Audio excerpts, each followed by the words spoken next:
For Chinese fashion designer Huang Yang, inspiration springs from a traditional food market and the Tibetan Plateau rather than from the runways of Paris and Milan. Mr. Huang, a 42-year-old from the northeastern Jilin province, is one of China's most lauded designers, celebrated for creating the clothes in a women's fashion line called Zuxi Zug, which is influenced by China's traditions and by its ultra-wired, tech-obsessed youth.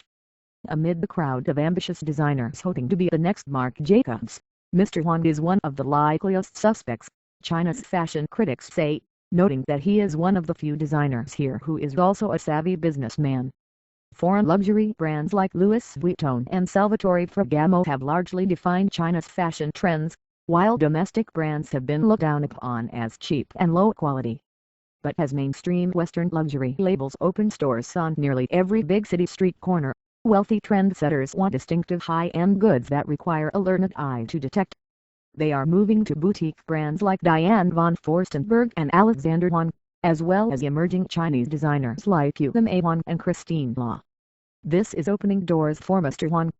Over the past 11 years, on an initial investment of 500,000 yuan, about $80,000 at current exchange rates, the designer has with little fanfare put together a network of 73 Zuxi Zug stores, about 50 more than famed UK designer Paul Smith plans to open in China over the next 5 years.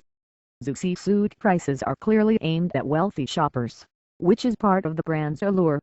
In some of China's most upscale shopping districts, Zuxi Zug sells $185 popsicle orange riding pants and $315 camel wool jumper dresses.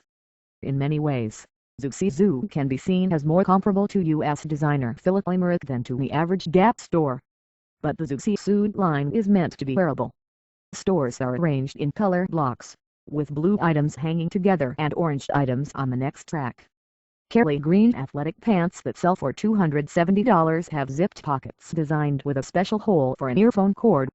They're designed to be comfortable for everyday life, Mr. Huang said, meaning for women who work, catch the bus and swap photos online with friends. I'm not designing for a party or a runway event. This is just for an average day, Mr. Huang said, in an interview at his 19,000 square foot Shanghai studio. Aware that Ipany-toting 20-somethings are big trendsetters and influencers for his brand, Mr. Huang is coming up with an online sales strategy.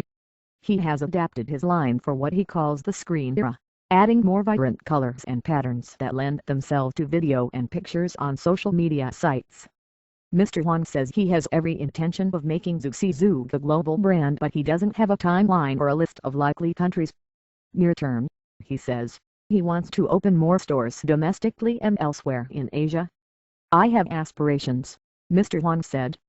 Some of the biggest voices in Chinese fashion have tapped Mr. Huang as China's most likely to succeed. He has been a pioneer, and now he is guiding younger designers. He has taught classes at nearby universities and mentors the people who work with him, including a team of 10 designers with whom he creates his roughly 300-piece collections.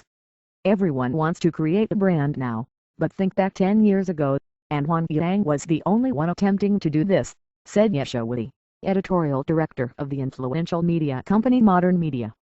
Hong Huang, an outspoken media mogul often referred to as China's opera, credits Mr. Huang for his fresh look at banal places and objects.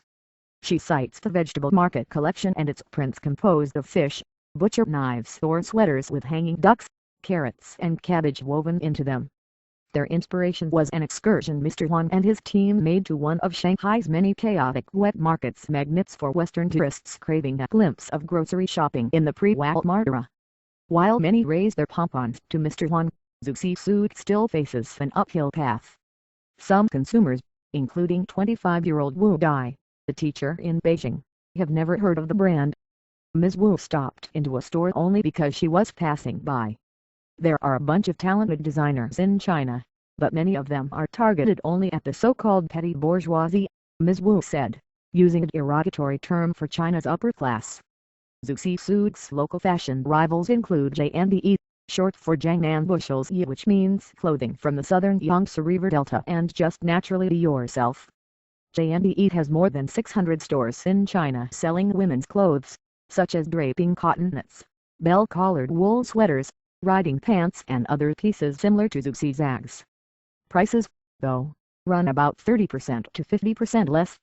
Mr. Huang is eager to tip his hat to those who have helped him build Zusi Suit. Baby pictures of colleagues decorate his studio walls, reminders of how far each worker has come and how much they've contributed to the growth of the brand, he says. Your own happiness cannot compare to the happiness of the collective group, Mr. Huang said, a characteristically Chinese sentiment that also informs Zusi Suit's stores and helps set the brand apart from Western brands catering to attention seekers. Mr. Huang said he sees endless opportunities for the future of China's fashion and for Zusi Suit. There is a distinct birth of creativity in this country, he said. Some people just don't know about it yet.